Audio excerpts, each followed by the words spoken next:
point, but you can see, despite the best efforts of the Sharps again, they're going to lose, and now officially, we'll probably charge soon. I mean, what voice chat am I in? I'm in the Union chat right now. So... detriment. If you don't have a flag, it's going to be a rude awakening. Here we go! 14 Tennessee playing this very smart. I mean, I don't know if they knew how many were there, but it's great. Definitely playing it careful, which is expected. Those are friendlies. Are those friendlies? They're calling friendlies. Yeah. And they're a little confused. Oh. Rebels behind! They're not friendly! Oh, and their cover Oh. has been blown! Oh no! Running out into the middle of an open field in front of his CSA skirmish line. What? They're not even looking at the CSA skirmish line to their left. Oh, fuck. Oh, there's still a B. Get him, boys! Get him, boys!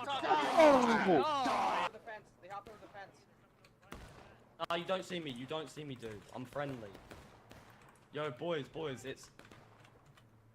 Hey, they hopped over the fence. There's one right there.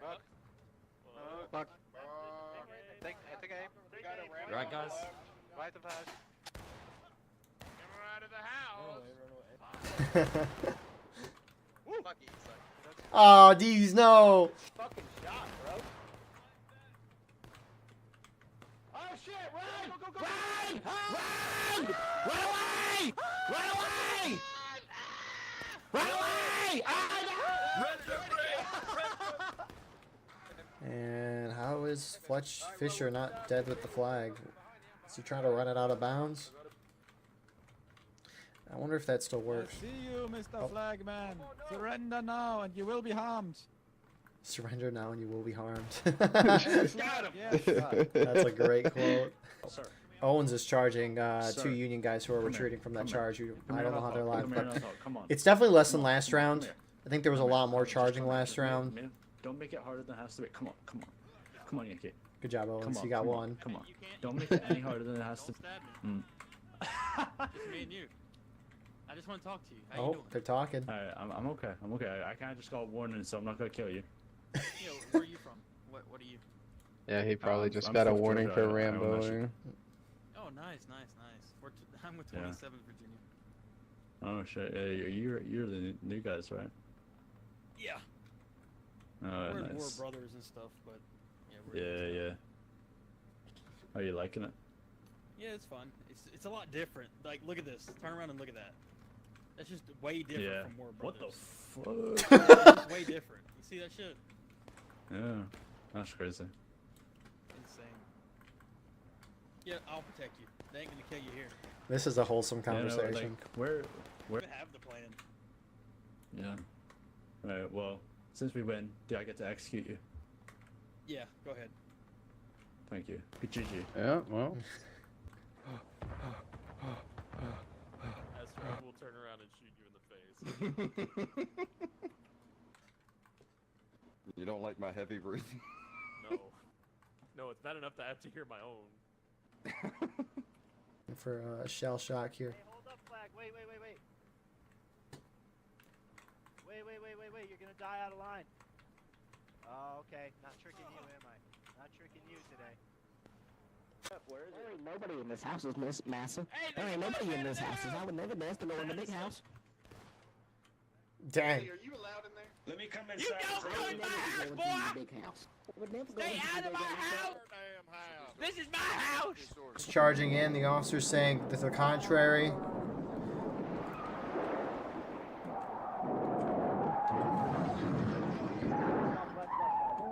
As they should. Half the shots missing. Whoa! Someone just tried to shoot me. Where was that shot going? That hit all the way behind the mama's graveyard house. Graveyard house? I guess the mama farmhouse, but holy crap. Union pulling back to the stone wall. That's crazy. What is that flag doing back there? It like was start waving the flag again, please. Like, that flag. Oh, there it goes again.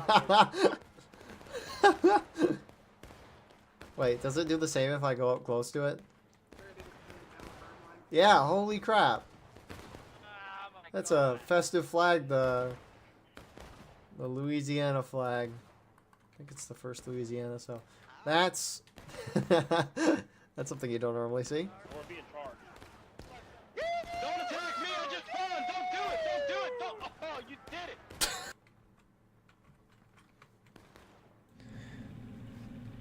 it! There we go. Hello, everyone. I hope you're having a wonderful day. Today, we're going to be doing a podcast talking about why isn't War of Rights more popular, and if the conversation just kind of goes off from there, we will do that. But thank you all for joining us today. If you'd like to support the channel more, we have our Discord, merch, and our Patreon in the description where we live stream all our broadcasts. Everything we do is on the Patreon. Very appreciative of all those people supporting there. But you can also advertise your regiment and get raw gameplay footage of everything we cover on there. But besides that, let's go through and introduce everybody for tonight's podcast. First, we have the gamer. So I'm the gamer. I lead First Texas. I've led First Texas now for about 2 years. It's the original First Texas, the one that's been around now for about 8 years. Thank you. We got Longstreet. Hello everyone, this is Longstreet, community guide in the War of Rights Discord, in the 8th Florida and in the IVB. Thank you, and then we got Brennen. Hello, I am Lance Corporal Brennen from the Irish Volunteer Brigade, and I'm here to talk about whatever we're talking about. Heck yeah. So we had a couple more people sign up. They aren't here now, but we messaged them, so they may show up as we're doing this. But regardless, we'll start the conversation anyways. So, a question for tonight: why isn't War of Rights more popular? In my opinion, War of Rights gets plenty of publicity. You have big YouTubers like Markiplier consistently covering these games, at least throughout big YouTubers, and so War of Rights has gotten a lot of publicity. So I don't think the publicity is exactly the right answer, but there's a lot of more things that can go into it, whether it be people's perception of that the game is racist or that is a niche game of Civil War. I mean, 20-second reloads, that can be a lot, but regardless, let's kind of start off there. Anyone got any thoughts on the question at hand? Well, I'd like to start because I feel like the devs, they're not giving the players what they want. So, for example, they promised us horses. Like, that's not what I said, because the devs aren't giving us what they promised they were going to give us. For example, like horses, they said they were going to add them, but they never did. And what I'd really like to see with horses was, like, let's say, like, cavalry leads a charge and infantry could, like, support cover fire. That would be pretty interesting indeed. You know, and another thing, they need to add, like, new maps. They need to branch out, like, from, like, campaign to campaign. Like, I'm like, the Maryland campaign is interesting, but, you know, I really like to battle up, like, the streets of Gettysburg, or, like, you know, like, play on, like, the siege of Vicksburg, you know? I agree. I think the devs do need to speed it a little bit up in the updates. I first actually met Eagle during the Content Please riots back in 2021. And, you know, back then we were saying, hey, we need Cav, we need Cav. And I think, you know, as we've said for the last 2 years, I think the devs are in a good spot to add some new content, because I think really the game is going to go gangbusters once we get a map editor and once I put together an accurate Gettysburg, and many other maps will come with that.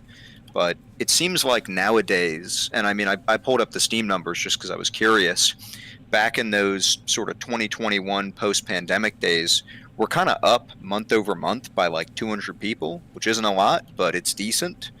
But it's, you know, a lot better, certainly. And there was certainly a market fall off when kind of Bekoff started to take over. And the lowest month on the chart, other than pre-2018, is in June of 2022, you had about 808 players. And now it's, for this month here, right now, it's about 1,237. So numbers are up, but it ebbs and flows, I think, with the game. Yeah, I think the content isn't what's really keeping the numbers low. I think the game's whatever the word is, the external view of the game, from people that haven't played it yet, is kind of like comical in a way, because they just see like people that like Drew the Dude, or similar content creators who just kind of try to milk the game for like edgy racist content in a joking kind of way. There has been lots of like Eagle mentioned, big YouTuber videos being created about the game, and they have drawn in some players, but I think people just don't stay around because it's niche, for one. I think the gameplay, I don't know what the word is, but basically like the way that people are playing the game is not what they're used to. They're not used to getting orders from another player, if you get what I'm saying. Like they're used to Call of Duty, or They want a Rambo. right, like they're used to doing their own thing, and then now they're playing a game where some random guy is yelling at them and telling them to do stuff, and I don't think a lot of people enjoy that. And then also the time period, of course, like Eagle said earlier, with the 20-second reloads. I think all that combined is kind of just what's keeping the numbers a bit low, because the content is millions and millions of views. We definitely have enough content out there, and it's been widely viewed, been widely seen. But it's just those things I mentioned that's keeping some people away.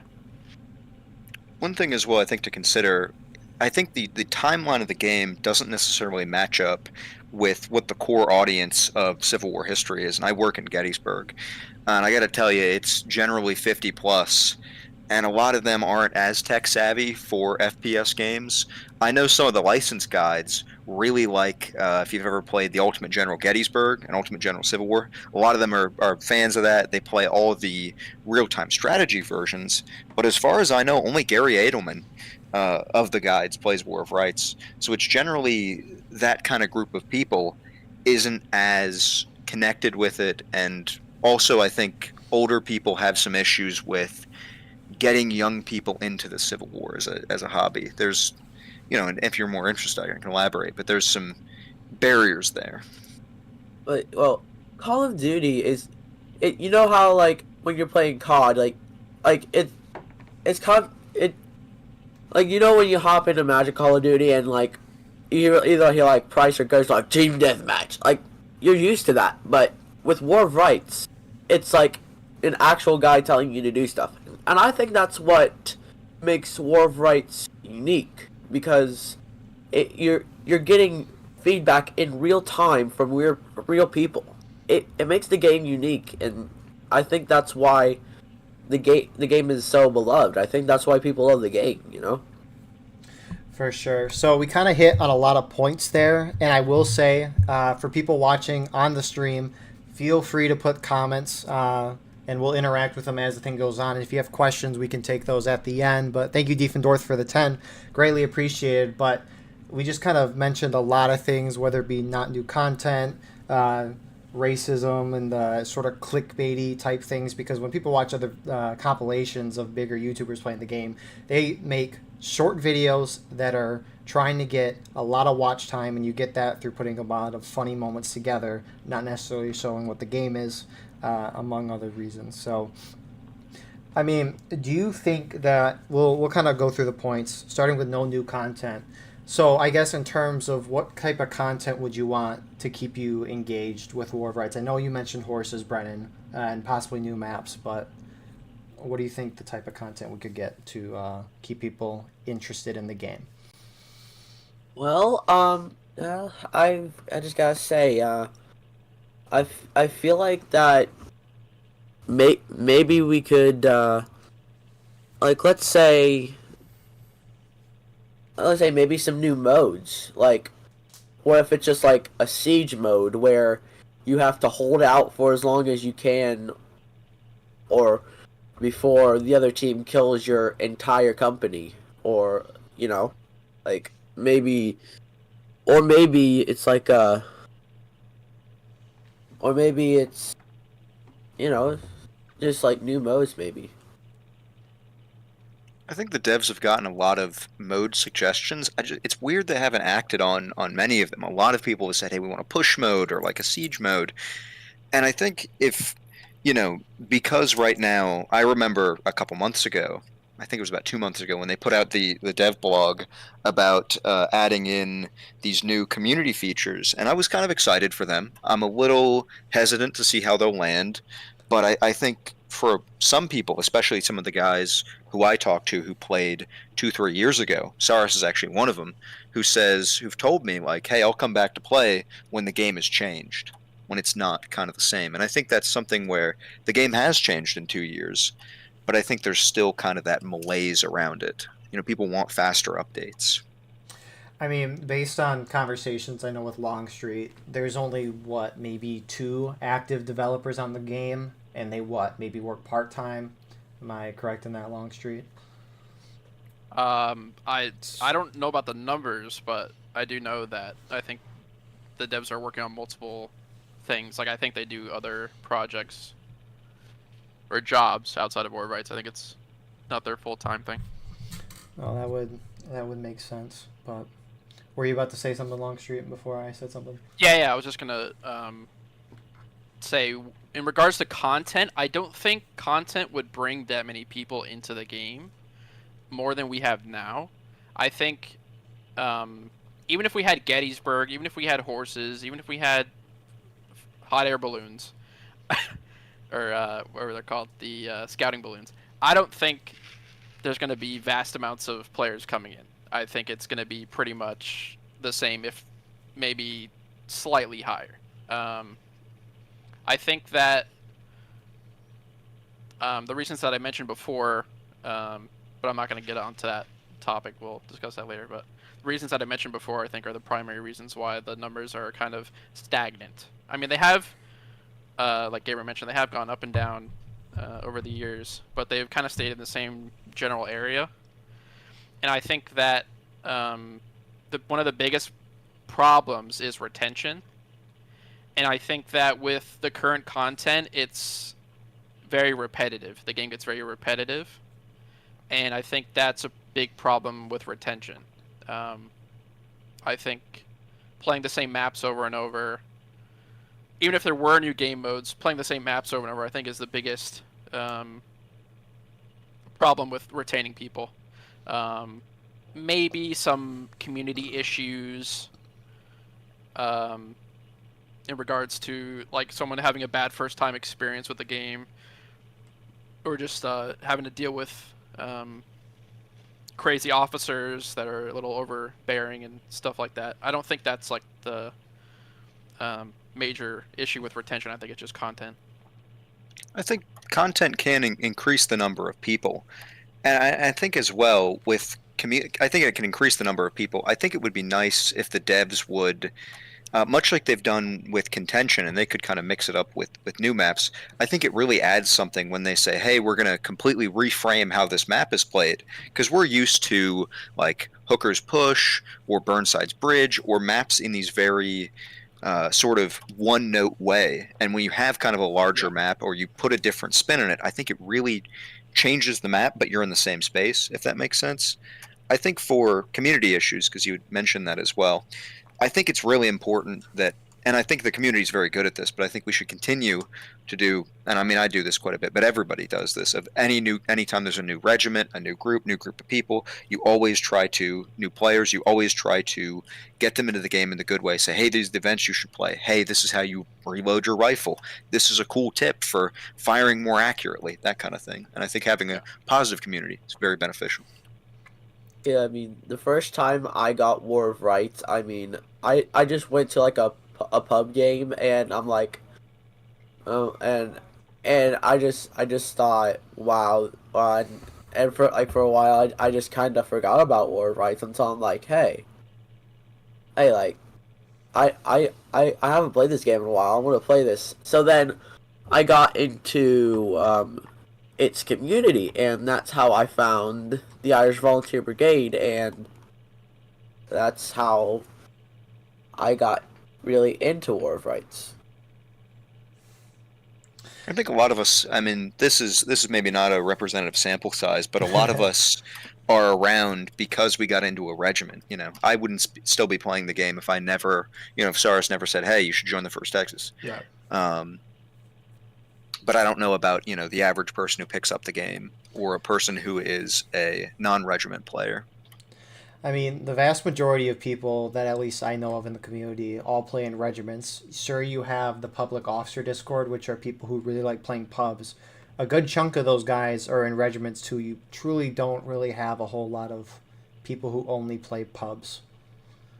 And this is according to Bradley, the amount of players playing pubs is more than regiments, apparently. So that might have something to do with retention because since you're not kind of like immersed into the community or a community, along with the repetitive gameplay or whatever, that might kind of get some people dried out to the game a little bit quicker than if you were in a community playing other games with those guys.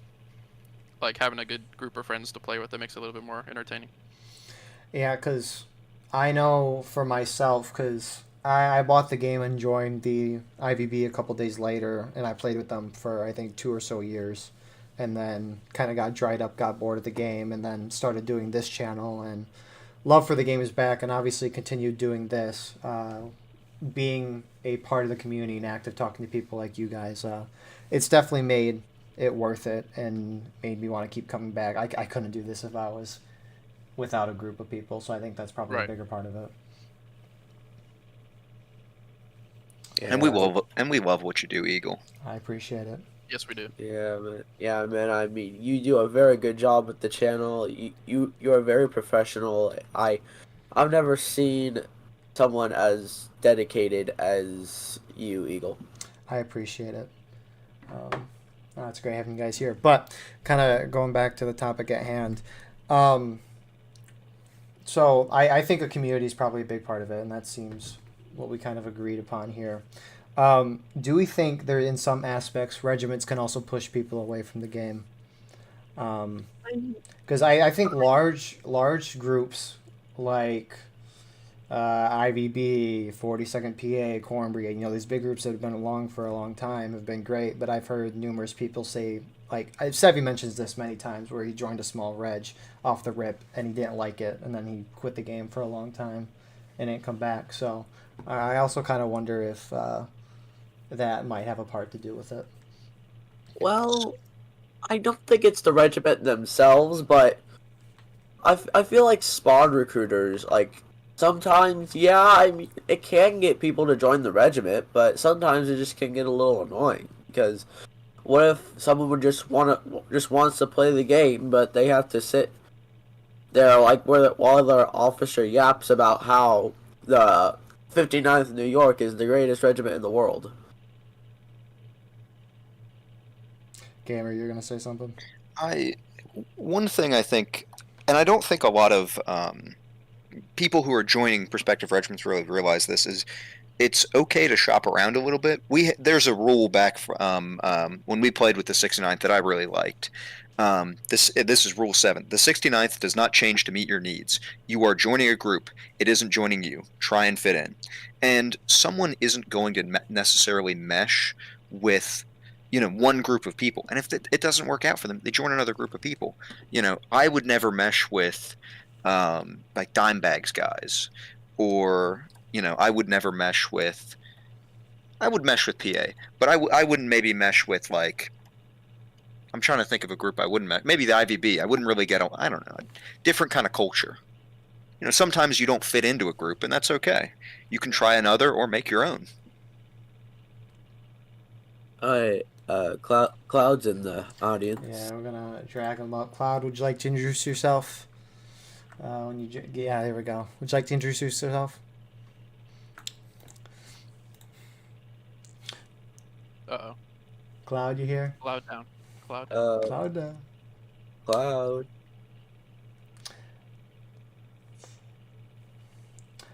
Yeah. This might be push to talk only. Oh no, I was on voice activity Yeah. before. I think. I just switched it over. But yeah, I wanted to say when I see a lot of new players come into the War of Rights Discord, I usually try to direct them into the larger regiments, because I do care about first impressions for new players. And some of the newer units, like, I'm not anti making a unit, I'm not anti new players starting a unit, but they can be very unpredictable, and oftentimes there's lots of like chaos that goes on, and usually if there's some kind of stuff like that happening to somebody who just got the game, that just kind of totally like throws them off. So I always try to recommend units that have been around in the community for a little bit longer, so there's a little bit more stability there. So that's something I think matters with new players too. Yeah, no, Longshot, you clarified what I said a lot better. I should have mentioned that. No, I think small groups are great, but the unpredictability that comes with them can kind of be a big thing. So. And I'm like, I don't really care about the size of the unit, because like I have seen a couple of smaller units that were like pretty decent at the game, but then like just drama and stuff kind of kept them small. But I'm more concerned about like the how long they've been around in the community. I find that a lot more important than how many players they bring to events. Because I mean, some people might just like playing with 5 different people. Some guys might like playing with a massive line. You know, they're just different. That's very true. One of the points mentioned earlier, I think it was you, Longstreet, or Gamer, I don't remember which one, about a bunch of guys yelling at you in game. So I did that 24-hour live stream a week or so ago, and that's the first time I've really played the game in a hot minute, and holy cow, is that true. It's like, especially when the server pop got really high on High Street, it was just like 6, 7, 8 guys yelling at me, and I'm like, okay, I don't know if I want to... Eagle, on Monday I did something similar. I played about 10 hours of pubs and then about an hour and a half event. Just to, get recruit, get the name out there, that kind of thing. And it was all on South Mountain. I was either NCOing or leading, and I gotta tell you, by about 6 or 7 hours in, I was pretty well beat.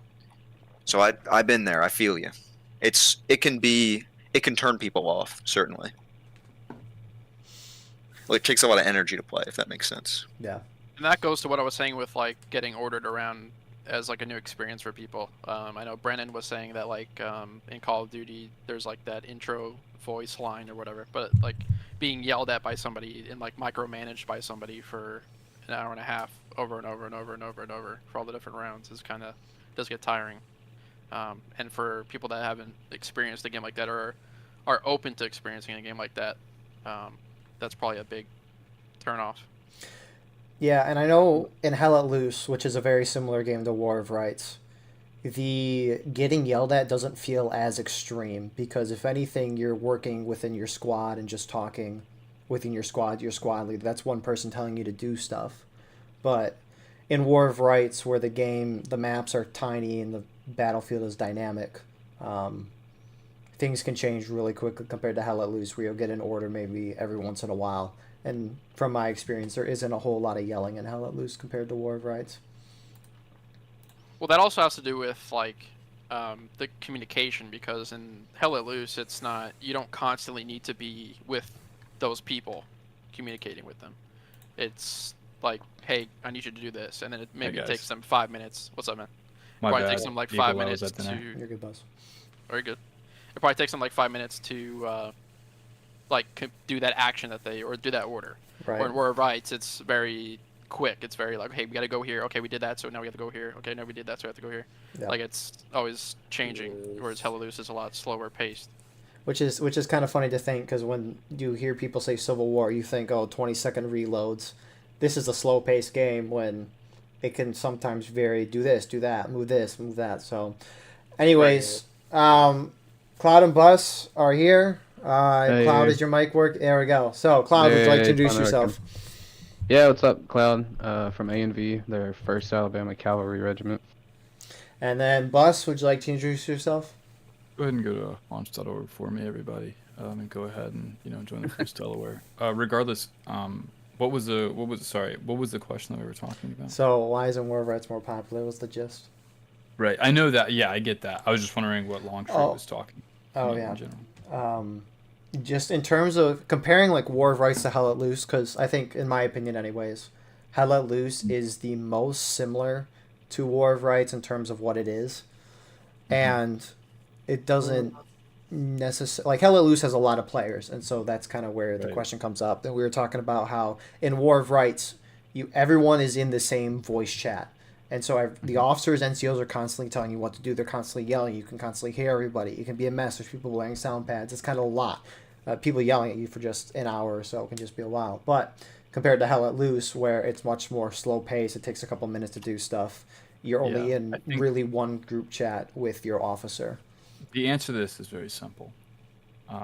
And the answer is the era is not nearly as appealable to a mass audience as something like Hell Let Loose. So World War II, obviously there's tons of Civil War media that people love and it is very popular among a lot of individuals and a lot of Americans. But in general, the Civil War it's not taboo in terms of what it's talked about in the American public, but it's certainly taboo in the sense of what is considered something that can be played in a good gameplay perspective, for one. Of course, it can have great gameplay.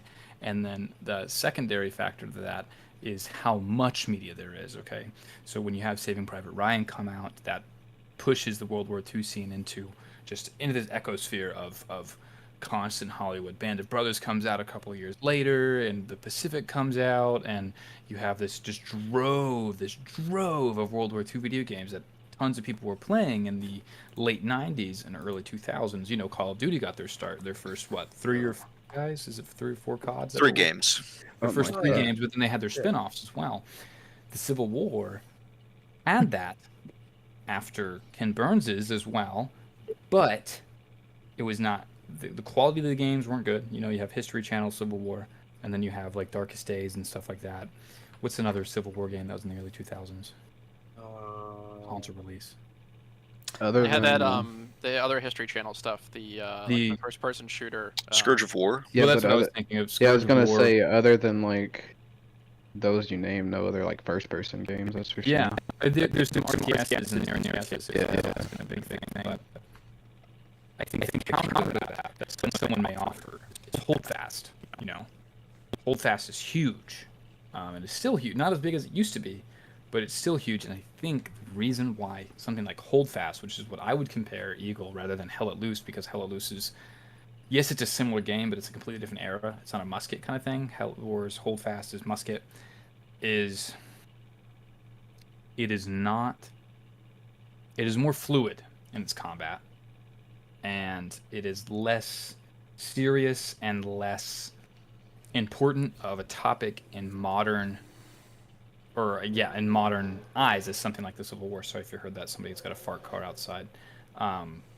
It's less of a taboo concept in terms of like gamifying, right? Whereas the World War II topic, you can gamify all these Nazis and the Holocaust and whatnot. Well, you can't gamify the Holocaust, but Germans in World War II. I hope bleep that in the live version, Eagle, so it doesn't fucking it's a little late for that, Buzz. Oh well, whoops. Anyways, or I mean, not the live version, but the YouTube version. Germany and all these atrocities is because of the mass amounts of media. Whereas with the Civil War, it's still very pertinent in American history. It's the most impactful moment in all of American history, to the point where the South and individuals are still suffering from the impacts of the Civil War and what happens after the war. Jim Crow and Sherman's March and all these different things. The South doesn't recover. Racial relations have not fully recovered. That sort of aspect is a very important aspect to considering why is this not as important, is the distance from American eyes. Yeah. I mean, in Atlanta, several hundred years later, after the Civil War, they still remember when Sherman marched on down there and burned the city down. And like any type of Sherman memorabilia, they don't allow it because they remember what Sherman did. And also, the Civil War was the bloodiest war in American history, so it was the deadliest war we ever fought. Indeed. It can kind of still be a lot. Cloud, what's your opinion on the whole matter? I think it's just like it's just such a small like time in history, like a little slice that it's you have to be a real like Civil War buff to kind of want to play a game that's based on the Civil War. You're not going to go out and look for it. Pushing that though, the Napoleonic Wars are also a small slice. No. Yeah, that's true. But like the only games that you could say would like have Napoleonic is Holdfast, and I think that appeals to like a way younger audience too.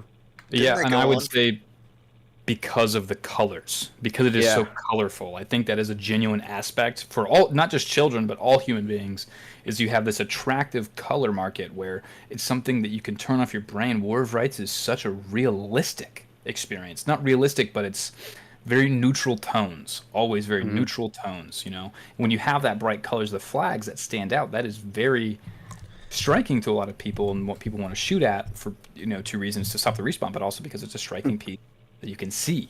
But Gamer, you were saying something, sorry. And as well, I think to consider, and I did a lot of writing on this, and it's just something because Bus, you're a Civil War historian, so you can probably attest to this. Antebellum, but cultural historian about plantation. Yes. Anyways. Millennial interest and engagement in the Civil War is academically considered to be kind of a problem, especially if you go to any kind of Civil War roundtable. That's one of the things they're going to talk about. Any kind of Civil War roundtable Congress will in one breath be like, oh my god, how do we get millennials here? And then the other breath they'll also be like talking shit on kids, but that's another topic. But that's kind of a major issue of the core audience of this kind of game is older, and it's not the audience who can play this kind of game. They're going to want to play a strategy game rather than a first-person shooter. And a World War II audience generally is a little younger. And there's some older people like World War II, but the veterans are still around as well, some of them. World War II is vastly appealable to all ages. Yeah. That's because of the lot media. better, too. Yeah. A lot more of the world was a part of it. Yeah, because by the time, World War II, when these video games are coming out in the 90s, you still had a ton of World War II veterans alive. Obviously, not that would have much of an impact in terms of who's playing it, but it's very much so closer in the conscious of American minds than the Civil War. And if say video games were developed in, say, the 40s, then a Civil War game would likely do very, very well. Whereas nowadays, it is very distant, and without those like bright colors and the simplicity, you don't get what Holdfast has, or Roblox even. Roblox has a big Civil War scene, obviously, and a big musket scene. That's what I'm going to start covering going forward, actually. Yeah, I think the overall complexity of the game kind of pushes away new players too. If they don't have somebody to kind of if they don't have anybody to guide them, I think if it actually had a real tutorial. Not that I was gonna say not that the tutorial video is not good, but like an actual one in game. Hello Luz has a firing range, and obviously the War of Rights is a. They do have a tutorial. Hello Luz does. Oh, it does. Okay. Oh, it does. That's right. It's like a guide. It's more like a little guide. War of Rights has that too, but it's not an in-game guide. It's one that you have to read. Yeah, they do want to add one. The devs do want to add one. They just haven't. Yeah, they do. Yeah, they have to. I think. Well, one thing is you need to program the NPCs in there as well. I think. Oh no, I'm not talking about like a tutorial. I'm just talking about like a guide. Oh yeah. They were I think like an in-game tutorial would probably be best. That'd be way better. Yeah, because that probably deters so many people because everyone in this game is so mean. That's the other thing that I think. It's not like we need to be classy as a community. It's just not a welcoming community. Every time someone opens up War of Rights, the tutorial video we made starts playing. Doesn't matter if it's first time or not. Anyways. But one one thing maybe to consider, and I know none of us do this, but there are regiments, there are groups who do this, and I'm not going to name any names to be polite, but none of us spawn recruit, none of us go out there and try to aggressively grab people and try to say, join my regiment, you need to join, you need to join, we do events.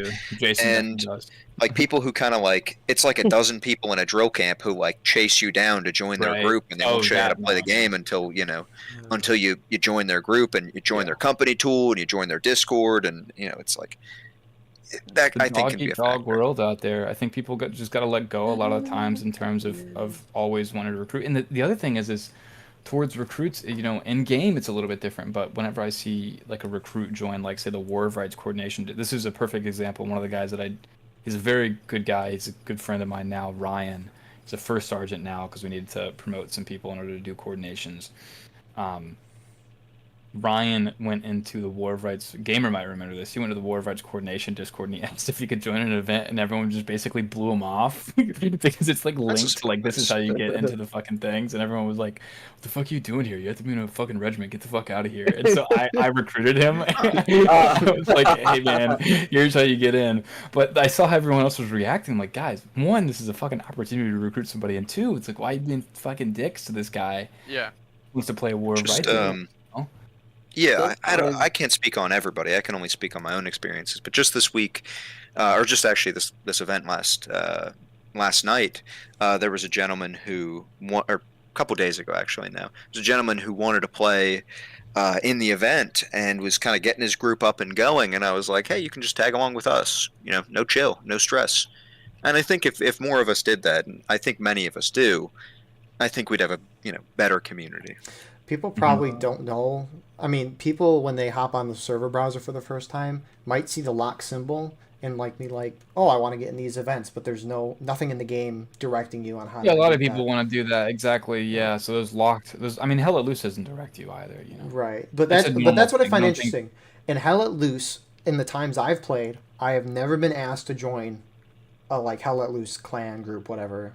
Regiment. Yeah, I've never been asked. It's so much more popular that getting recruits is not as much of an issue because in that kind of community, if you want to play a competitive event, because it's so popular, you're always going to have a source base of people coming through. It's the same thing with Arma and things like that. These places that have a pool and is accessible to a wider audience, it's not going to be as aggressive as a recruiting community. It's the same thing in Holdfast. Holdfast is not nearly as aggressive with it. You're not going to have an aggressive stance of, I need guys in these events because we're only getting 8 or 10 guys. Therefore, I'm going to recruit as much as I can. I'm going to be aggressive as I can because this could be a possibility of another active in my regiment. You don't have that in Hell Let Loose. War of Rights is aggressive because of the lack of any sort of source base that you can get stuff off. It's like basically it's like oil, but we're nearing the very end of the oil reserve. Constantly. Yeah. Scraping the barrel. Exactly. There's been some radical ideas I've seen kicked around on the War of Rights Discord. Some people have said we should abolish all regiments and just have all the leaders play on pubs all the time. So there's constant flow of halfway decent leaders on pubs. So the players that are new get a better first impression of the game. Maybe a little bit better tactics and strategy. Yeah. Well, because Corn Brigade dominates the pubs basically in terms of that's how they've gotten so many guys. It's because all their leaders. It's actually quite insane. They have 50, 60 dudes. Holy crap, that's impressive. They used to be really just a pub regiment, and then they blew up because they own the servers, and they started entering more private events. But their guys are still interested in playing pubs, whereas most regiments. That wouldn't happen if I was in the pub games or Killer were in the pub games and stuff like that. Well, Killer does play pubs a lot, but people like me who are leaders of regiments and in bigger groups like Sussy, or a First Corps or something like that, would probably be doing be a lot bigger. Sussy wouldn't be the 50 to 60 guys that there are most weekends. It would probably be 70 to 80 if more of their leaders who are, this is, I don't mean this in a mean way to people who don't have this or anything, but the most popular leaders like Zapstar or people who like to follow me or like to listen to me, it's because of my mic and it's because of the voice, right? If you have a voice that isn't sort of confident or charismatic like Zapstar, then people are more than likely not going to follow you. Your voice Yeah, on the internet is basically like JFK's face in the Nixon JFK election in like what in 60. You know, Yeah. it's the first thing that you break through. Obviously, you can get past that, but it's very difficult. And so, if you don't have these leaders who are in regimental groups that have these kinds of aspects to them, and you have your other guys who perhaps aren't as charismatic voice-wise or mic-wise, then you are less likely to get recruits. So that's another reason why I think sometimes it's not as popular as it is, because people just genuinely probably need better mics from their commanders a lot of the time, or more confident. I'm not trying to be a dick or anything, obviously, No, you have a point. Yeah, it's just I mean, so. the only Yeah, bro. the only reason I got so much experience is because I joined the IVB, and now that I'm more experienced at the game, I know a lot more than when I first joined the game. Right. Because the advancement from like a new player to like joining a regiment and getting as far as I've gotten, that it's just huge for me, Mm-hmm. Yeah, and that's the benefit of regiments, obviously. But obviously, not everybody wants that in their game, and so breaking past that barrier of already the taboo of the Civil War era in terms of it's not as popular in modern eyes, or just I guess in modern eyes, it kind of fell out of popularity, and then Glory came out, and Ken Burns' documentary came out, and then it popped up. But now we're at this weird state. I'm sure reenactors could speak on this a lot more. This is just what I hear from reenactors, is like reenacting's kind of falling off, and now you just have like more of the hardcore guys that are doing it.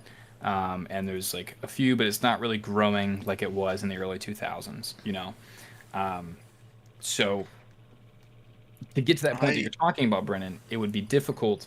It's difficult to get somebody into an online community that's competitive that'll make them a good player necessarily, rather than just needing to get players in. So I don't know how you could get players in other than a good tutorial, Well, I think that's what I was saying earlier before you guys hopped in. Retention, I think, is one of the biggest problems in the game, and I think that I think the regiments need to contribute more to pubs. I think if we had like 2 or 3 active pub servers, which is something that Eagle talked about in the War Rights Discord like a month ago, and I was in agreement with him.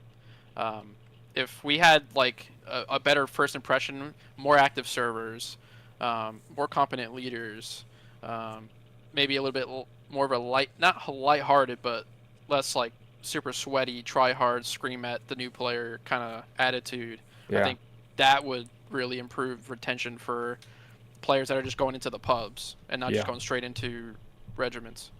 Yeah, it'd be the only difficulty with that is oftentimes a lot of guys that are in the regiment, and often the leaders, not necessarily. A lot of people always blame ego, and I'm not going to blame ego, because I think that there's a reason why people on the internet who play a lot of video games or play these types of competitive video games are, and it's a source of not validation, but fulfillment and getting the competitive part of your brain. It's just like playing chess, It's just like going hunting. It's just like, playing a sport. It's the same kind of thing as that. It's the same kind of fulfillment in your brain that you're getting. I forget what the chemical is called. But to switch to pubs, obviously it's a very big, I hate to use the word taboo for like the 50th time, but it's a taboo within the regimental scene. But you're right. Back in the day, whenever Pialetti was around, oftentimes we'd be like, do we want to open up the server to pubs? Unlocking the password after you start. And I think that would probably help, but you'd have to let go, especially this is the issue within all these stupid fucking campaign events and these competitive fucking events. All these really dumb fucking events is, oh, well, it makes it less competitive. But I'm like, all right, we're changing the fucking rules anyway, so it's not even really the game. Anyways, Gamer, you were saying. Sorry. You could do that. The whole issue, like, I think opening up maybe a Sunday night fights would be fine.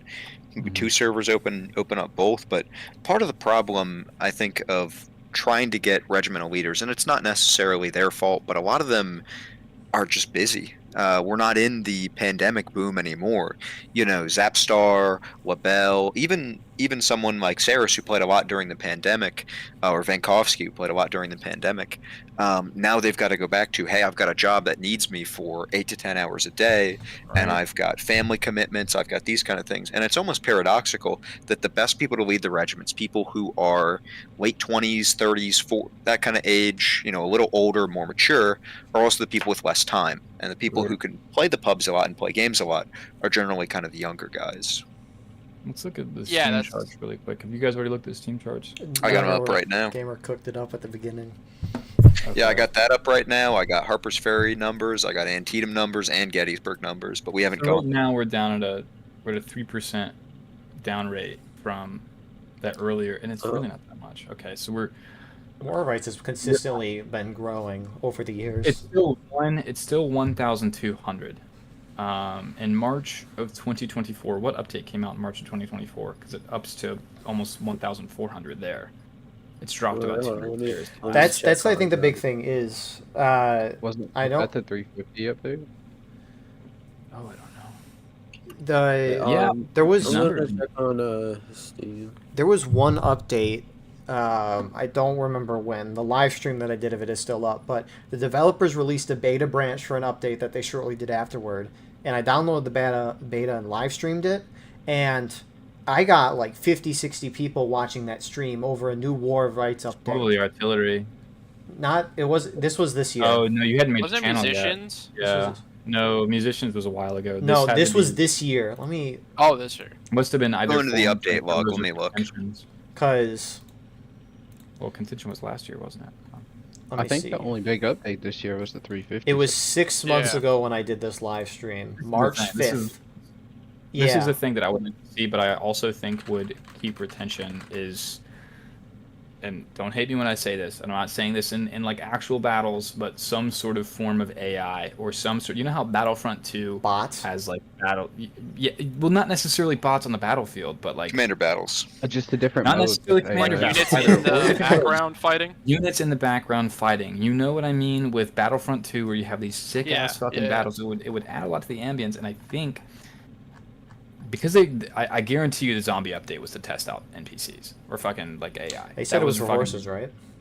Yeah, that was for horses. Was it for horses? Yeah. I don't. I don't know how must have that been for relates, horses, but I don't know how that relates to horses if they're using human bots and human hitboxes. Well, it's what the horses do after the rider gets shot. Yeah, off. well, they had the fucking like whole idea for the historical mode and stuff like that being like apparently fucking- skirmish is the historical mode. which like is, yeah, which is like Well, that's what- that's that's actually- that's- something that that's- was like that's what it killing the is. battle and stuff like that. Oh, the update that was.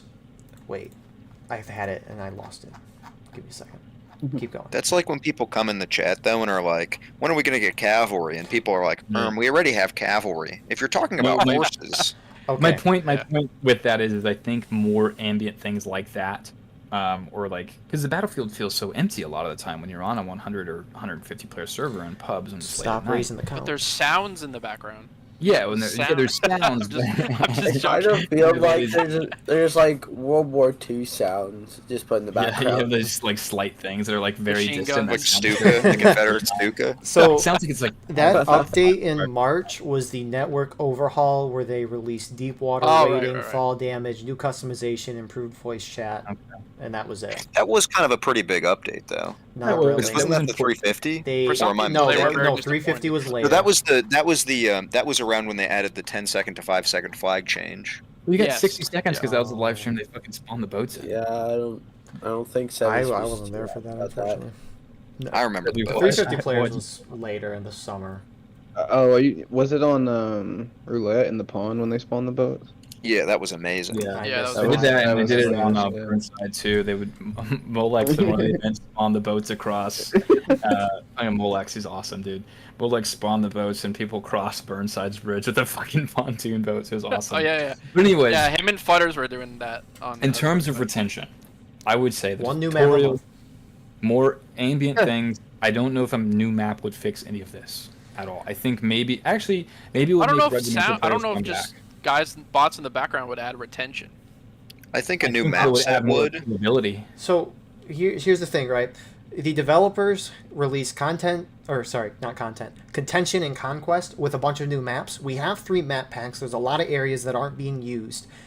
They can make a lot of new maps, just one new map a month. I think that would Where's keep people Shepherd's excited. Town? I think it's very simple. They already have the Yeah, map they'd be packs. like- this is the thing. Yeah, you There's- should just make skirmish on the drill camp. That And this too. is the thing with them is they go. I mean, I love that rush game that we did in Maryland campaign. I thought it was very fun. Don't know what Where- it is.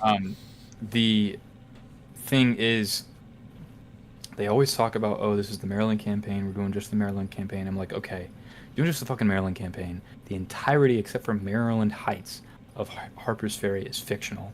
All the drill camp maps are fictional. Just put a point down on one of the drill camp maps and then make it a skirmish map. Exactly. I know that is. I'm simplifying it. I'm being quite reductive in saying that. I shouldn't be saying that in a reductive manner because it is more difficult than one would think. But you have that center point in all those conquest maps. You can do that with that and just make it a fucking skirmish map, you know? And I think they'd be fantastic because I love the drill camp maps for conquest and contention. It is such a great open style of movement. This is why I love the rush mode that we had done in Maryland campaign, because so much more, it's so refreshing to be able to fight on a different part of something like fucking Burnside Bridge, you know? Yep. Instead of pushing over the bridge yourself, you're fighting over the side of the bridge. And that is so much more fucking refreshing than just doing. I've been playing this game for more than over 5 years now, and it's like, and there's some more people who've been playing this game for like fucking 7 or 8 years. It's so I think maps or like a map maker editor thing would. That's not gonna come out for years. That's not gonna come out for years. Just Well, like horses. but just something, yeah, to bring people back. That there's just not enough. I mean, there's a lot of maps, I guess. Yeah, 50 or whatever. But you've played them enough. It's nothing's changed about them. You know what it is. You know what the biases are. You know who's probably gonna win. You know. Yeah, I know. I don't know how much it is in pubs, but you know, because pubs, they seem to get mad whenever the union loses something like Cooks, and I'm like, what the fuck? It's Cooks. What are you mad about? It's not a. Why are they mad about losing Cooks? Yeah, they're like banning the officer because of Cooks. I'm like, what the fuck? There was Yeah, what like- was it? I was on during, I don't remember when. I think it was a 24-hour stream. There was a Rivers Crossing match, and this was like last week, right? And the CSA lost, and CSA has lost abysmally on Rivers Crossing, especially since the flag update. And everyone in the match on the CSA side downvoted the officers so that they were demoted and couldn't be officers going forward. And they were like well-known people too. Yeah, I saw that. It was, I saw that. It was One just of the like, guys wanted to what say he the, was yeah, you doing were it. there, Bus. I remember. So That was That's crazy. crazy. Yeah. That was crazy. On fucking river crossing, not rivers crossing. River cross. There's only one river they're crossing. That's not a map that you can just like. It's easily winnable. Like just at all. just walk across the water. We can walk through water now. Easy. It's that Yeah, simple, bro. right? Easy. Yeah. I mean, the Confederates are guided by the good Lord. Maybe he would let them walk As over water. Jackson would say. As General Jackson would Guys and say. generals would You would say. smell the faint Panic. scent of citrus. Yeah, he was. I that wonder. guy was- Wait, I don't mean that in a negative way. Can you- I mean other Oh. things about Jackson in a negative way, but he was autistic as hell. The flag update, though, I think was a move by the devs to maybe move a little more towards a more action style of gameplay, It's and that's definitely exactly what they cited. It Of people complained about having to wait when they're dead, and I think that's the big complaint about Picket Patrol as well. And the obvious counter argument to that is use a phone, have a second monitor, or that's just part of the game. No, that's That- part yeah, of the that's fun. not a good But argument. that's going to be people people play go video back games and because they want to relax and be away from the only people who make that argument in terms of have a phone are the people who fucking play video games for more. I know than the 12 hours a day, the sped up flag spawns have made conquesting contention a lot more playable. Now. I agree. I All the think, yeah, changes, that's a good change. all the It makes it- changes, 350 players, the increased flag spawn, is all great for conquest and contention. It's been so much more enjoyable to watch that. Skirmish, I highly disagree. But that's No, beside the dude, point. I agree. It makes hookers a lot better. It makes getting those Hookers flags. is a rare The Schoolhouse- exception. You recorded that Schoolhouse Ridge map, and yes, obviously we got absolutely bumblefucked on Schoolhouse Ridge, and that's Apologies. for a variety of We reasons, always get but- bumblefucked on Schoolhouse No, Ridge. it's okay. but- As No, you we and him. don't. But this is the thing. If I wanted to take the left side on Schoolhouse Ridge, I think we would have done better if we had the left side instead, because they can sweep and we didn't have any sort of way. Well, to that's the point. besides the point. But that's besides the point. On Schoolhouse, we stopped the Confederates for a solid 10 minutes because we shot those. All the flags were down. Three of the flags. Except They were for just one. playing stupid with them. Yeah, but the thing is they were down in the creek bed where they're unique to have them. So skirmish mode, it makes it all the more better, and it's more action packed. I'm always for more action. It just makes it so that the game, even in skirmish mode, is more appealable to everybody. And it's not necessarily harder for attackers. It can be harder for attackers, and it's not necessarily easier for defenders, but it's just more fast-paced. Very true. But even saying with fast-paced, some of these games still run the full 45. Because they did that because when they did the flag change, matches were going 30 minutes long, so they made each death worth 20% less tickets. Right. Yeah, well, exactly. I think all those changes are great. I think it's fantastic. Why do you say that it's bad for skirmish? I think skirmish as a game mode is a very tactic-minded game mode where you should be able to outsmart your opponent by outflanking, outmaneuvering, all that stuff. When you start getting 350 players, one, the defense can just form one big line across the whole map, like Progress Mill and Dunker Church and whatnot. They can form one big line across the whole map. Roulette Lane, you see the defenders win more and more and more as we get the higher pop servers because they can just form one big line, have multiple dudes on that line, and just shoot anything that comes at them. That's the higher. I would say, in terms of the flag spawn, it removes tactics because sure you're getting people back in faster and there's more shooting, therefore everyone's losing more tickets, but you can't take ground unless you charge. You completely throw away the tactic of being able to shoot down your opponent because the odds that you outshoot your opponent when they're spawning a guy in every 5 seconds is very low. And so in terms of skirmish, which in my opinion is a very tactic meta game mode, especially with how complex the point is, I don't like the changes. Conquest and Contention, on the other hand, I think these are great. But no, first of all, I would say there's more tactics in terms of how to flank and how to do things on Contention and Conquest. Yes, I would agree. But with something like a Progress Mill, charging is just as important previous to that to gain ground. Any sort of game where you're trying to gain ground, you can obviously, as a defender, make a big line across Progress Mill. That's just a good defense. That's a tactic. Gaining ground as an attacker, you could win like that as the defender previous to this update. 100%. I've run plenty of games as the defender on Progress Mill by doing that previous to this update. I don't think necessarily that I understand what you're saying, but I don't think it removes tactics. I think it just makes it a more solid method for the defenders to play defensively rather than have to worry about moving around as much. Because they should just be playing defense. Right. They shouldn't have to think about all the time attacking.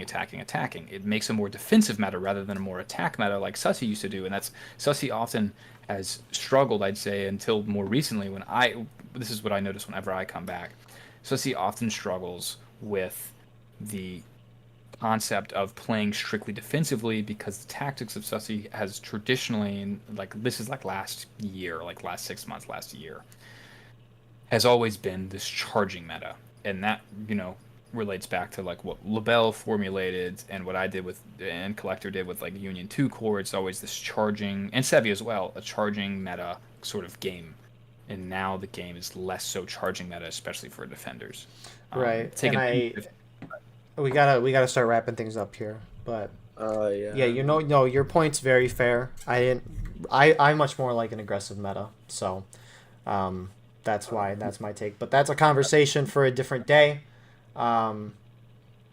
If anybody has any questions they would like to ask anybody on the panel, start putting those in the comments and we'll kind of answer those. I'll kind of look through the chat briefly and see what people are saying. Again, thanks Diefendorf for the donations. It is greatly appreciated. Let's see, what are some of the comments here?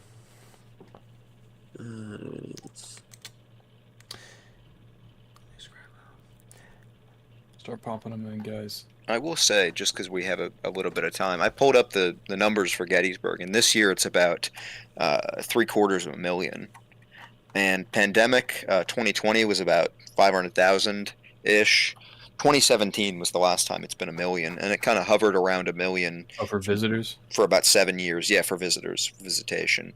Hovered around 1 million for about 7 years. 2008, so pre the financial crisis, you had 1.5 million, and from 1.5 to 1.8 until 2001. And pre-2001, you're still around 1.5. The kind of high watermark of it, and it's interesting because after Gettysburg came out and after the Killer Angels came out, there's interestingly enough a drop off the year after, and some of that's probably just unrelated factors, but it's interesting to note. Mm-hmm. Yeah, I'd agree. I think there's a dip in that sort of interest in Civil War. I think there's still a way to get it in. I think that slavery studies is making a big comeback in terms of the public eye, and I think 100%. that will definitely draw more people into studying the Civil War. Maybe perhaps not towards video games, but I'm in academia, and a lot more people are more interested in the stories of the enslaved and things like that. And perhaps maybe an after effect of that would be people coming into the Civil War. Obviously, that'd be a little bit weird given a gamified, but perhaps more media, and then a result, and from Just that media, recently. it's like sort of World War II. Just recently, a movie I thought was going to be a really good coverage of that, but actually turned out to be very bad, was that Gordon movie with Will Smith. I thought that could have I been don't know done what so that much is. better. It was like an Amazon kind of movie. It was not very good. It was really bad. The last good movie about good Civil War movie was Lincoln. Well, that, and then also 12 Years a Slave. Just anything that happens in the antebellum period, and that, I think 12 Years a Slave and Lincoln are probably the best. And this is aside from the point of what we're talking about. But I think like those kinds of medias, things that are 10 years people ago. different into the antebellum. Obviously, this is a problematic statement to make. But any sort of media that has to do with the antebellum period or the war period itself would make things a lot more popular in terms of shooting things out. Obviously, things like Band of Brothers had the fucking Holocaust and things like that, like in it, like all these atrocities. But it still got people, because of the era, interested in playing the game. I'm not saying that would be the reason why I'd want these things to come out. But So no, I think if sorry. Quick statement, Cloud, and then we'll start going through some of these comments. Well, I was just saying, yeah, I believe that like if they came out with a show that are like Band of Brothers or something like that based around the Civil War time period, it might draw a little bit more people into it. Yeah. So some of the comments, I'm just going to start with the beginning of the stream because there's been a good chunk throughout. Someone said the leveling system is kind of screwed with the game. We got Rambo's is annoying. I mean, anyone got quick thoughts on the leveling system kind of screwing things over? Or I think it's actually based on what I've seen in the Ward Rice Discord. I think it's actually drawn some people into the game a little bit more that are takes new. too long.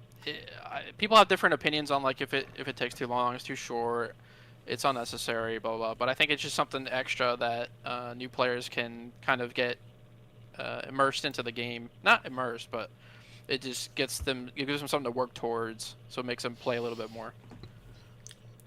There's I don't see an issue with it. There's a good chunk of comments talking about censorship within the game, especially on public servers. That make things very annoying. Probably in terms of being banned. Not being able to say the fucking N-word. Yeah. It's just a fucking you're gonna normal have that with video this game. kind of Shut game. the It's fuck up, unfortunate, stop lying about it. I don't like. It doesn't fucking matter. Okay, you can't slay a slur. Congratulations. Who gives a shit? That's the only time where that's an issue in terms of like the place where people get most upset about that kind of shit is in here. And like fucking Counter-Strike, you have to. This is the thing. Everybody. This is to everybody. Okay. You have to understand the fucking environment that you are in. Okay. It's the have Civil social War. fucking cues, okay? You're in a Civil War video game. Obviously, people are going to be more sensitive to you fucking shouting the N-word than something like in Counter-Strike or in goddamn a World War II video game where these racial implications and these slurs have less of a meaning. I don't give a fuck about your American ideals or free speech, blah, blah, blah. That doesn't fucking matter. This is about real people. This is about empathy, and if you don't have that, then one, you likely have friends and they're all shitty people, and two, I'm not going to say all shitty. That's a generalization. That's very reductive. I'm very sorry for saying that. And two, you just have no clue of how to act in a social society. This is a society, okay? And so being censored in this area because it is a video game, it makes sense. It happens in all fucking video games. You go into Hell Let Loose. What happens whenever you just start like shouting about fucking? I'm not going to say what you're shouting about. Everyone can assume what I'm talking about in terms of what you're shouting at. But oftentimes people on Hell Let Loose servers get banned for that, Where if you make a joke about the Civil War, you're less likely to get banned. The censorship issue for me, just don't fucking say it, dude. These are real people. This is a human being place, It's not about fucking role play. Who gives a fuck? You can role play all you want. But in the Civil War, people weren't just always talking about how much they hated black people in the fucking Civil War, and they weren't joking about it all the fucking time, because they had other things to fucking worry about. Just because of your implications on what people were thinking during the Civil War, this, or this, doesn't mean that that's what those actual human beings were thinking about. It's a peculiar war, it's a peculiar institution, I digress. I just blurted. Anybody else talk, sorry. I think it's people just want to relax and play a game. They don't really want to have to deal with all that nonsense most of the time, so it's probably why they're getting censored. Yeah, politics are always going to intersect with the Civil War. It's been like that for a long time. But people are going to generally get, especially with current national trends over monumentation and memorialization, it's going to be a hot button topic no matter what to talk about the Civil War. And the Civil War, like it kind of always is very, very tied to politics right now, and will probably continue to be for the next couple of years. Always will be. It always will be. It's the single Civil most War was important based event. on politics. What? You know what I mean. Yeah. It's the politics aspect of the war right now is very in people's minds. When you see, for example, down in Richmond, the Lee statue came down, or in New Orleans where the Lee statue came down, that kind of thing is going to be to the front of people's minds. I mean, if you've been to Gettysburg in 2020, there was that big protest that was here of a bunch of people who showed up in the National Cemetery with guns, which was not allowed, but it happened. That's something where people are going to, people are going to really, really feel very strongly about that, and will resist any attempt in their eyes for anything to go against their side, if that makes sense. It's reactionary. It's reactionary on both sides, all sides. All of it's always very reactionary. And the reason why it's always so volatile is because throughout all education systems in every single state, we don't ever approach this kind of topic. And I always try and do whenever I'm teaching my classes in a very diverse manner, in a manner that you take into account, especially with the memorials in general, and as well as War of Rights. I talk about War of Rights with my classes as well, in a manner that understands the war does not end in 1865. Okay? Nothing ends in 1865. It didn't go 1865, then it didn't go 1964 and everything from the Civil War was over. No. Everything from the Civil War has impacted to the present day. It was not that long ago. And it takes more than 150 years or 200 years for an institution or a method of economy or a method of thought to disappear that was so well ingrained from the very beginning of that system's birth. So it's always going to be a very hot topic.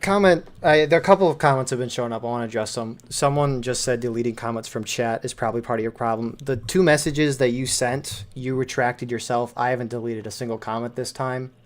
And in terms of us supporting regiments or pushing for the censorship of people in game, that's never happened before. I just show up to the events and record and broadcast.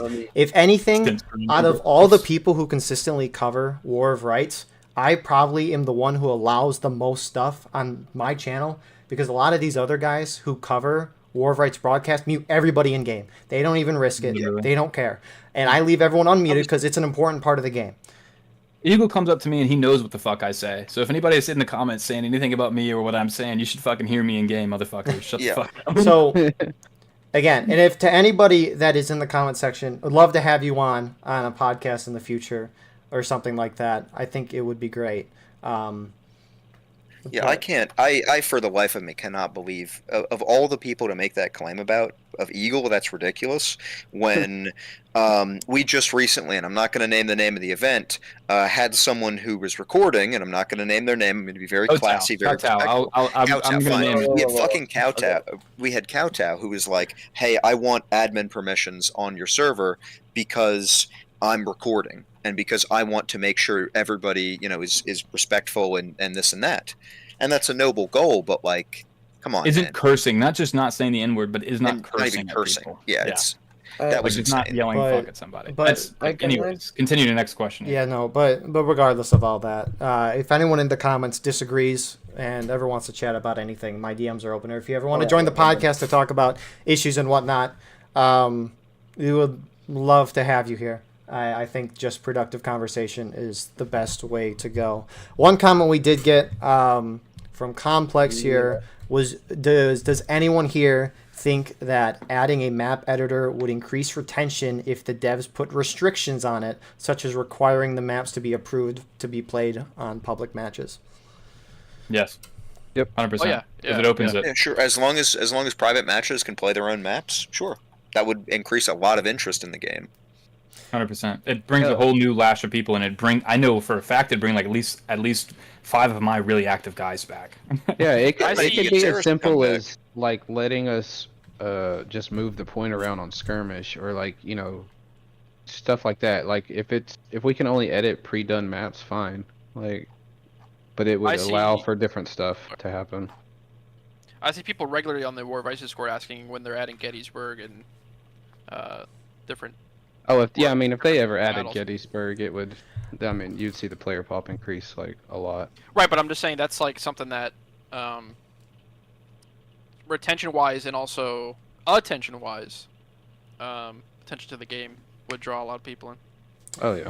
Yeah, I've gotten numerous comments saying I'm not buying the game until Gettysburg comes out, and it is kind of confusing because Antietam is very cool, and I'm very glad to have learned about the Maryland campaign and all of that. It's been great, but I didn't know about Antietam until I got War of Rights. Antietam's only the Battle of the War, right next to like Gettysburg and Gettysburg and. But people only know Gettysburg most probably because of that movie, and it's because it's really the only one talked about. Right. I remember in history only talked about Gettysburg. War battles would be better for this game, I think. Like trench warfare shit would be so fucking dope, dude. That would be so awesome. That'd be really cool. It'd be so much better, I think, because they already got some of that Harper's Ferry stuff, and even the Antietam stuff when you're fighting in the fucking like lower deflated parts of the hill and shit like that. It would be so much cooler to fight at the fucking Cold Harbor than fucking Gettysburg. Yeah, it would make it would add a new dynamic to the game. Yeah, instead of exactly. just kind of like Building, the same dude, old building. open Engineers. Let us have engineers. So we got one more comment that we're gonna do, and then we're gonna kind of close things out. But somebody says there should be a requirement to where people can only join companies with a CEO. This is probably referring to pub matches. It's stupid. What if the CO leaves? What? Yeah. Yeah, there's people that have crashes all the time, and the some CO people is rage gonna quit. And yeah, bro. the CO is gonna join at the beginning of the game anyway. It's not like the slot is open for a long amount of time. And I mean, if we play morning games, like sure, there's gonna be one CO who knows his shit, who's got 20 people behind him, but play with that guy. Be his NCO. yeah, and usually people just lump in with other companies if they don't have like leadership for their own company. I see that all the time. I see if like a leader leaves, or like clicks the role but doesn't even play. Usually people just jump into the biggest line. We'll say the game does get pretty abysmal when you don't have an officer, because in those early morning hours when the officer just wasn't there, there was nothing to do. It was boring. The worst thing I saw though was on a high pop server when the pub officer ran over to another guy who was officering artillery, and he's like, "Hey, you're gonna take over the infantry, bye," and then just left the game. It was like, what? Doesn't make any sense. But anyways, we'll go through everybody quickly, and then we'll kind of close things out. Gamer, introduce yourself again. No, I mean, I'm the gamer. I lead First Texas. I'm the biggest friend of the show. I'm the classiest man in the game, and that's all. Longstreet. Longstreet, the community guide from the War Vice Discord, and I'm in the 8th Florida and IVB. This has been a really good conversation. I'm glad to be here with everybody, and looking forward to seeing some of the comments after the video goes up. Brennen. I am Lance Corporal Brennen from the Irish Volunteer Brigade, and it was a pleasure being here. Cloud. Yeah, Cloud from A&V, First Alabama Cav. Yeah, sorry for being late. Glad I could be on though. Hopefully be on some more videos or podcasts in the future. And Bus. Thank you. Hans.org. Apologies again also for being late. I was stuck in traffic on the way home from dinner. Always here to stir up controversy. Ain't that the truth? Holy crap. Anyways, yeah, if anyone ever wants to come on the podcast, if you're watching this or you just need to reach out to talk about something, there's a Discord link in the description right to the Discord. You can sign up for the podcast. I'm thinking of doing one every other week. A month is kind of too long. It's really been like 2 months since the last one, but I think every other week fits well just with the conversations because there's always something to talk about. But yeah, anyways, thank you all for tuning in for today. Live stream will be up right away. But besides that, thank you all for watching. I hope you enjoyed. If you want to support the channel more, check out the description. We should have our Discord and merch there. We have our Patreon where you can get live streams of all the broadcasts we do. You can advertise your regiment on the bottom of our videos and get raw gameplay footage of everything we cover with no commentary. But besides that, like, comment, share, and subscribe, and we will see you tomorrow night for the Ghost of Antietam broadcast. Have a wonderful rest of your night, everybody.